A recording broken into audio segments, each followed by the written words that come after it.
반갑습니다. 제가 올 때까지만 해도 이렇게 앞에 나란히 잘 앉으셨는데 그 사이에 저 뒤로 이렇게 하시는, 좀 앞으로 오셔요. 이렇게. 제가 설교할 때 앞으로 쭉 오십시오. 우리 금요기도 시간에는 모여서 힘을 다해서 뭉쳐서 기도하기로 하겠습니다. 앞으로 오십시오. 다 앞으로 오세요. 쭉. 어디까지냐면은 우리 이미조 권사님 앉아 있는 그 뒤쪽은 다 앞쪽으로 오십시오. 다 앞쪽으로. 촘촘히 이렇게 같이 앉으셔요. 더 앞으로 오세요. 앞으로. 다.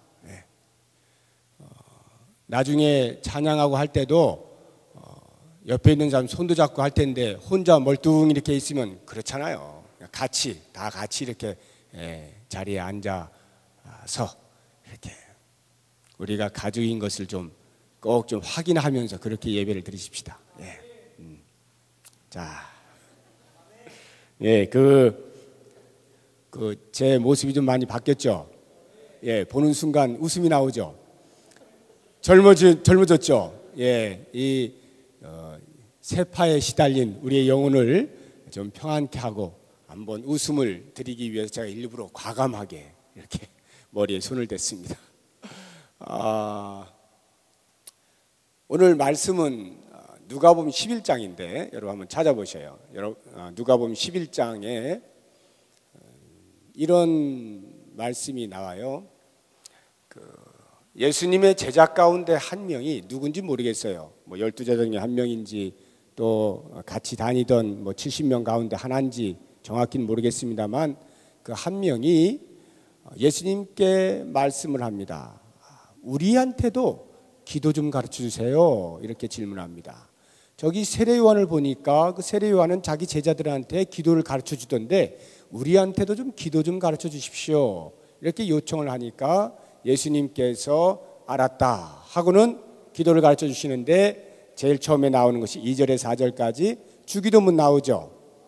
주기도문은 마태복음 6장에 보면은 예수님께서 산에 오르셔서 제자들에게 가르쳤던 그 산상수훈 5장, 6장, 7장 가운데에 나와 있는 것인데 이 누가복음 11장에 나오는 주기도문은 그것하고 같은 시기는 아니죠. 같은 시기는 아니죠. 더 나중의 이야기인데 그러나 내용은 거의 흡사합니다. 그렇게 주기도문을 가르쳐 주시고 그 다음에 5절부터 보시면은 그 친구가 이렇게 밤에 왔는데 그 친구 먹을 것을 위해서 또 다른 친구에게 가서 떡덩이 3개만 다오 이렇게 하는 그 비유가 나오지 않습니까? 8절까지 나오고 그 다음에 9절부터 보면 13절까지 우리가 잘 아는 구하라 찾으라 문을 두드리라 그러면 구할 것이요 찾아낼 것이요 열릴 것이다 하는 그 유명한 말씀이 나옵니다. 전부 누가복음 11장 1절부터 13절까지 다 기도에 대하여 제자의 요청을 따라 가르쳐 주신 내용입니다. 오늘 그 본문 가운데에서 좀 몇 가지 기도에 관하여 우리가 좀 생각을 하고 그것을 묵상하는 중에 함께 힘을 합하여 기도하기를 원합니다. 거기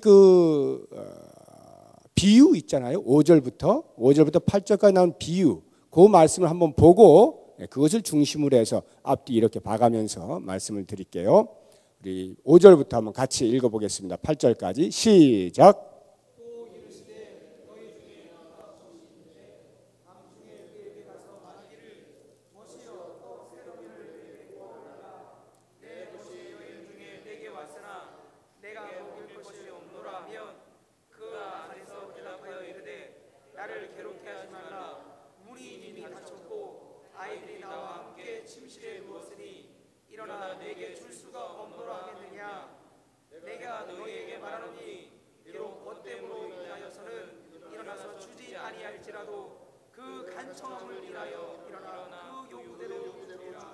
아멘. 자, 여기 보시면은 기도를 가르쳐 주시는데 주기도문을 끝내신 다음에 주기도문을 가르쳐 준 다음에 그 다음에 이제 비유로 말씀하시는데 너희 중에 누가 벗이 있는데 해서 3사람이 등장을 합니다. 한 사람은 밤에 여행하다가 친구 집에 들른 여행객이고 또 한 사람은 그 여행객을 밤중에 갑자기 맞이한 친구이고, 그래서 이 친구가 밤중에 갑자기 들이닥치니까 이 사람이 먹을 것이 없었던 모양이죠. 그래서 먹을 걸 주어야 되겠는데 자기 집에 보니까 먹을 게 없어요. 그러니까 할 수 없이 옆집에 사는 친구에게 가서 떡 세 덩이를 빌리러 밤중에 가는 그 이제 주인 친구가 있고, 그 다음에 또 한 사람이 그렇게 찾아간 그 집 친구가 있는 것입니다. 그래서 이 사람도 자기 가족하고 잠을 자고 있는데 갑자기 밖에서 떡 세 덩이, 깜짝 놀래가지고 어떻게 해야 될지 모르는 그러한 이 세 사람이 나오는데, 이 비유 가운데에서 오늘 기도에 관하여 우리가 한번 깊이 생각해 볼 것은, 첫 번째는 중보의 기도에 대해서 다시 한번 말씀을 드리려고 하는데, 이 집주인, 그 친구가 찾아온 그 집주인 그 친구를 한번 중심으로 해서 이 사건을 보셔요. 비유를 보시면 갑자기 밤에 온 거예요. 그렇게 밤에 온 것은 이 당시에 이 비유를 들은 사람은 금방 이해를 합니다. 왜냐하면 당시 그 팔레스타인은 낮이 굉장히 더워요. 해가 뜨겁기 때문에 낮에는 잘 못 다닙니다. 그래서 주로 여행을 하면 밤에 저녁 때쯤 이렇게 선선할 때 해서 밤중에 어딘가 도착을 하게 되는데, 그러다 보니까 먹을 것이 다 떨어졌는지 아무튼 좀 배가 쫄쫄해가지고 친구 집을 찾아온 겁니다. 그 잠 좀 재우다오 하는데 보니까 먹질 않았어요. 그래서 이제 먹을 것을 좀 이제 구해야 되겠다라고 하는 것이죠. 이 친구의 입장에서 볼 때에 좀 밤에 찾아온 것도 별로 그렇기도 한데 또 먹지도 않고 와가지고 뭔가를 먹여줘야 되는 그러한 상황입니다. 그러니까 좀 귀찮고 성가시죠. 그런데 이 친구가 그 찾아온 친구에게 예를 다하기 위하여서 자기 집에는 찾아보니 없어요. 그래서 할 수 없이 그 밤중에 옆집에 사는, 분명히 자고 있을 터인데 그것을 감내하고 찾아가는 것입니다. 그래서 떡 세 덩이만 다오, 이렇게 부탁을 하는 것입니다. 이 부분에서 우리가 중보의 기도에 대한 중요성을 보게 되는데, 우리는 중보 기도를 이제 제가 여러 번 말씀을 드렸기 때문에 다른 사람을 위하여 기도하는 것에 대해서 잘 알고 계실 것입니다. 내가 아닌, 나 아닌 다른 사람을 위해서 또는 다른 어떤 사건을 위하여서 기도하는 것이 중보의 기도인데, 이 중보의 기도의 목적을 가지고 모인 것이 바로 이 금요 기도회 아니겠습니까? 대부분 우리가 갖는 기도 시간은 다 중보의 기도죠. 교회를 위해서 기도한다든지, 우리 가정의 식구들을 위해서 기도한다든지, 나라를 위하여 기도한다든지, 선교사들을 위하여 기도한다든지, 이렇게 중보의 기도를 할 때 왜 우리가 그렇게 중보의 기도를 해야 하느냐라고 하는 것을 이 친구를 통해 좀 보았으면 좋겠는데, 이 친구가 굳이 안 해도 될 것만 같잖아요. 그냥 자라, 이렇게 하면 될 것만 같은데 왜 이 친구가 굳이 가서 떡 세 덩이를 그 밤중에 얻어오느냐라고 할 때에, 그 당시에 이 유대인들에게 있어서 율법에 손님이 왔는데, 나그네가 왔는데 먹을 것을 주지 아니한 채 방치하는 것은 죄예요. 그러니까 그것을 지켜내기 위해서라도 이 친구는 반드시 가서 떡을 구해다가 먹여 주어야 하는 것입니다. 율법을 지키기 위해서라도 해야 하는 것입니다. 자, 그렇다고 하면 오늘 우리가 이 비유를 통해서 우리가 중보에 기도하는 것이 과연 그런 어떤 율법적인 요청이 있는 것이냐라고 할 때, 율법에서 우리에게 기도를, 다른 사람을 위하여 기도하라는 것을 요구하지는 않죠. 그러나 성경의 원리들을 찾아보면 우리는 반드시 그와 같은 일을 해야만 하는 것을 알 수가 있습니다. 창세기 12장 3절을 보시면은 아브라함에게 하나님께서 복을 주시는 말씀을 하는데, 너를 저주하는 자는 저주를 받고 너에게 복을 비는 자는 복을 받을 것이다. 모든 민족이 너를 통하여 복을 받을 것이다. 이렇게 말씀합니다. 그 당시에 아브라함을 통해 아직 이스라엘이라고 하는 공동체가 생겨나기도 전에 그 시조에게 이스라엘 민족뿐만이 아니라 모든 민족이 아브라함 너를 통하여 복을 받게 될 것이다. 이렇게 말씀해요. 자, 그렇다고 하면 그 아브라함을 시조로 하고 있는 이스라엘 백성들은 당연히 모든 열방에 대하여서 그와 같은 복을 흘려 보내주어야 하는 통로의 역할을 해야 되겠죠. 그렇다고 하면 그 아브라함을 영적인 조상으로 알고 있는, 영적인 조상으로 섬기고 있는 오늘날의 예수를 믿는 우리 모든 사람들도 아브라함이 복의 통로가 되었던 것처럼 우리도 복의 통로가 되어야겠죠. 하나님께서 우리들을 이 열방에, 이 세상에 복의 통로로 세워주셨잖아요. 그러면 우리가 가지고 있는 복을 다른 사람들에게 흘려 보내주어야 하는데 가장 강력한 복을 나누는 것이 무엇이겠습니까? 여러분들이 얼마만큼 어디를 찾아가서 누구를 만나서 어떤 복들을 나누어 주시겠습니까? 여러분들이 실제로 옆집에 있는 사람에게 내 안에 있는 복을 나누어주는 행위도 당연히 해야 하겠지만 가장 강력한 것 가운데 하나가 바로 우리의 입술을 열어서 다른 사람을 위하여 기도할 수 있는 그 권리를, 권한을 사용하는 것입니다. 다시 말하면 중보의 기도를 통하여서 다른 사람들에게 내 안에 있는 복을 흘려보낼 수 있는 복의 통로가 될 수 있다는 것이죠. 이게 바로 영적인 아브라함의 자손된 우리들의 권세이고 책임이고 의무이기도 한 것입니다. 그런 면에서 이 밤에 우리가 기도의 제목들을 하나씩 놓고 그것을 놓고 기도할 때에 이것이 내가 해야 하는 일이로구나 하는 것을 꼭 명심을 하고 동참을 해 주시길 바랍니다. 그런데 우리가 이 중보의 기도를 할 때 꼭 내가 해야 되나라고 하는 이런 생각을 하게 되는 이유 중에 하나가 뭐냐 하면 그렇게 기도를 해도 별로 뭐 이렇게 그 대상에 대하여 대상이 별로 변화가 없을 것만 같은 그런 걸 볼 때, 예를 들어서 우리가 나라를 위해서 기도를 해요. 우리가 지금까지 한두 번 한 거 아니잖아요. 우리 교회만 했겠습니까? 모든 교회들이 아마 나라를 위해서 다 기도를 하고 이명박 대통령을 위해서 기도하고 나라의 경제를 위해서 기도하고 정치가 바르게 되고 기도하고 했을 터인데 그것이 뭐 올해만 했겠습니까? 지금까지 역사를 흘러가면서 계속해서 분명히 나라를 위하여 기도한 수많은 그리스도인들이 있을 터인데 지금 우리의 생각은 왜 우리나라가 이 모양 이 꼴이냐라고 하는 생각 때문에 우리는 중보의 기도에 대한 위력을 그다지 못 느끼는 것입니다. 내가 안 해도 똑같고 해도 똑같은 것만 같은 그 생각 때문에 중보의 기도에 대하여 별로 매력을 못 느끼시는 분들이 계실 수가 있습니다. 그러면 한번 질문을 하죠. 과연 그러합니까? 기도해도 그 정도고 기도 안 해도 그 정도일 것 같습니까? 어때요? 우리나라 꼴을 보니까 그렇잖아요. 지금 뭐 경제가 회생될 무슨 뭐 기미가 보입니까? 정치가 뭐 조금 안정될 기미가 보입니까? 마냥 그 모습 그대로잖아요. 이럴 때 우리의 시각을 좀 바꾸어 보십시오. 시각을 좀 바꾸어 보세요. 소돔과 고모라가 멸망한 것은 의인 10명이 없기 때문이잖아요.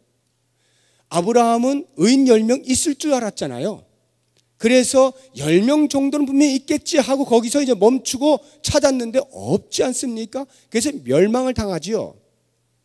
우리나라가 아마 멸망당하자고 했다면 벌써 멸망을 당했어야만 할 정도로 어지러운 나라입니다.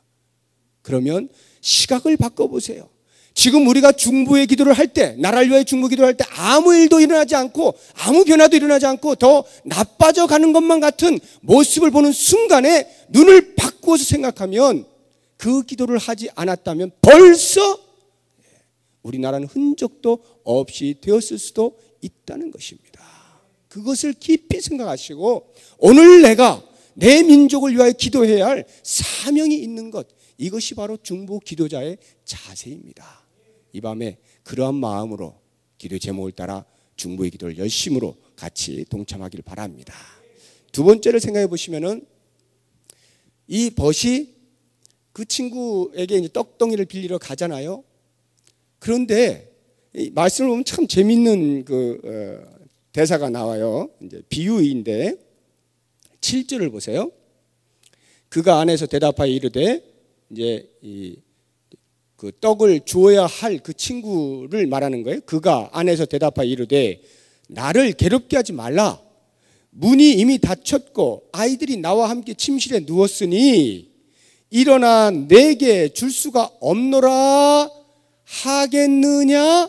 이렇게 설의법으로 이렇게 묻잖아요. 그렇게 안 한다라는 뜻이죠. 그렇게 안 한다는 뜻인데 실제로는 그 말이 아니고 그렇게 한다는 거예요.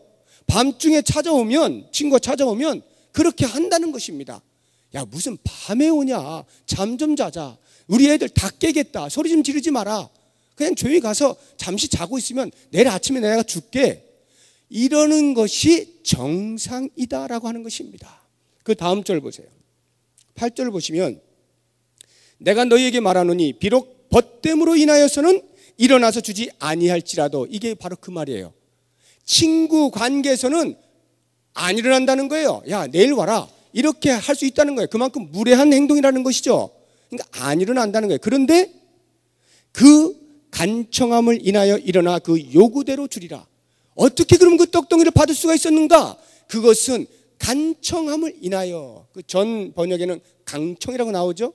간청함을 인하여 그 친구가 벌떡 일어나 떡을 빨리 주어야만 더 이상 소리를 안 지르겠거든요.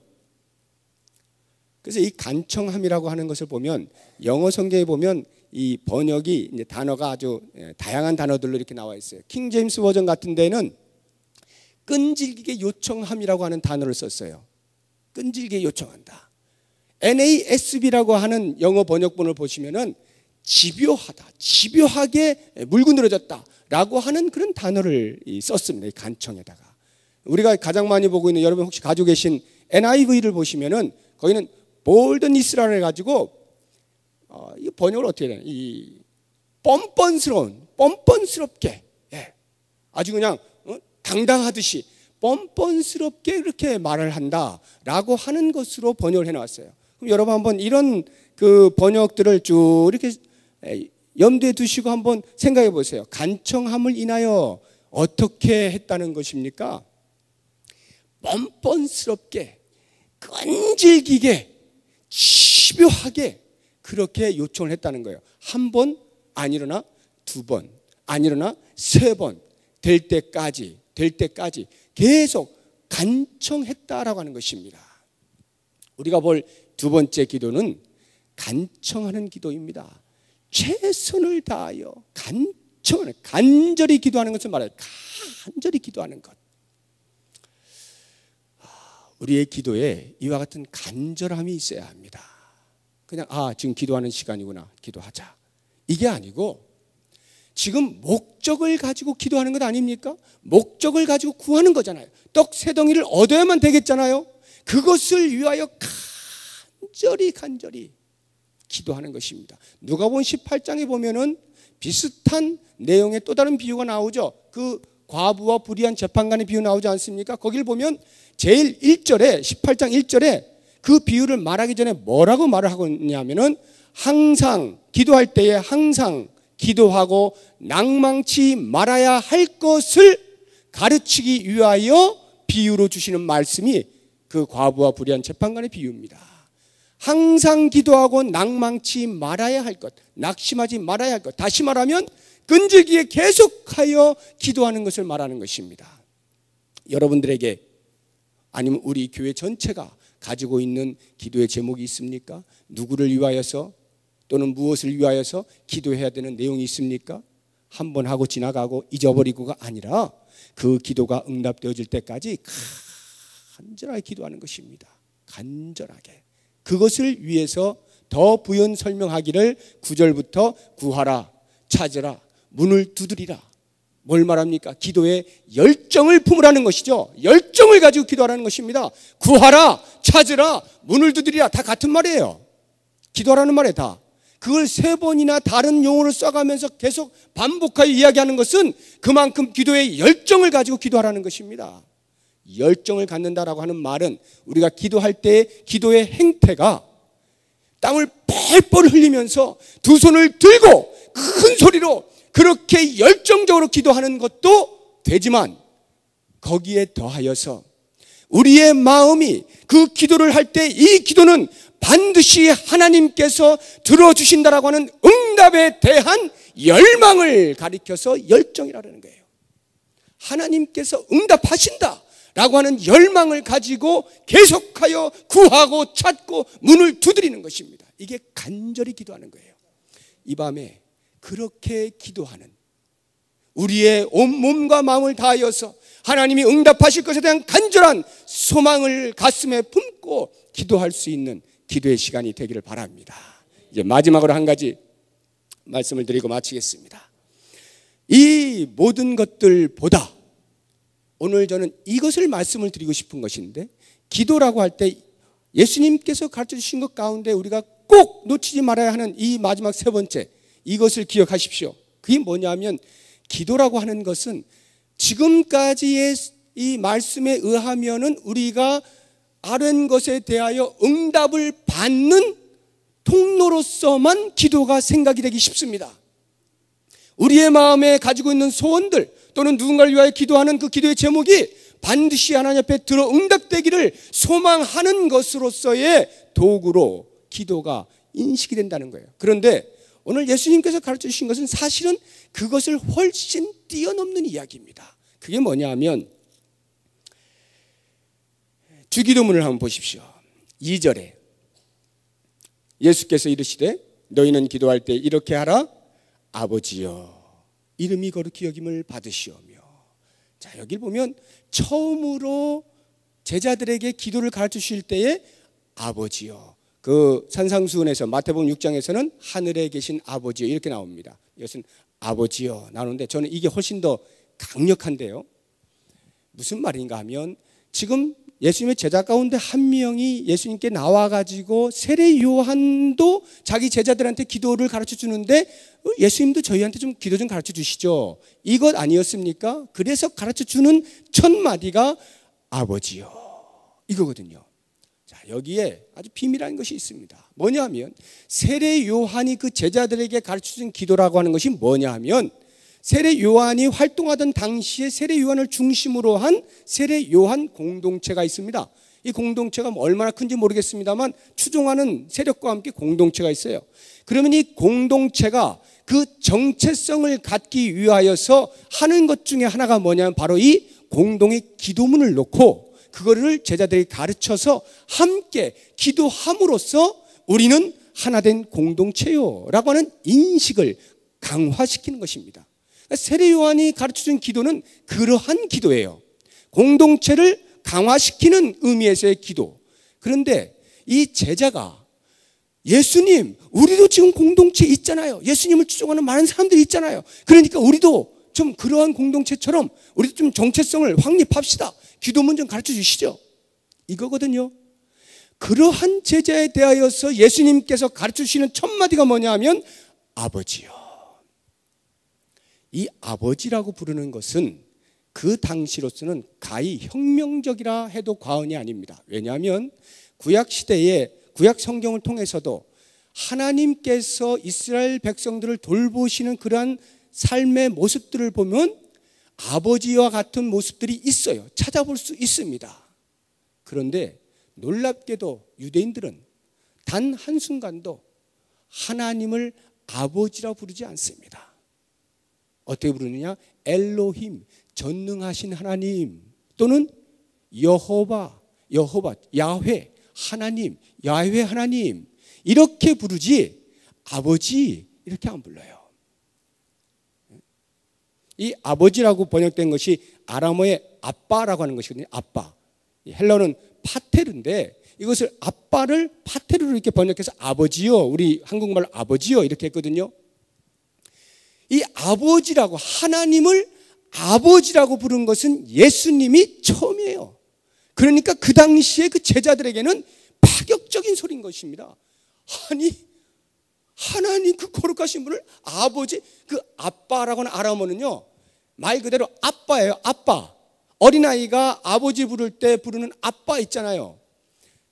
그래서 이 개역 개정판은 이제 로마서에도 보면 옛날엔 아바 아버지 이렇게 했는데 지금은 아빠 아버지 이렇게 번역해놨어요. 정확하게 아빠라는 의미입니다. 대단히 친밀하고 친근감 있는 호칭이죠.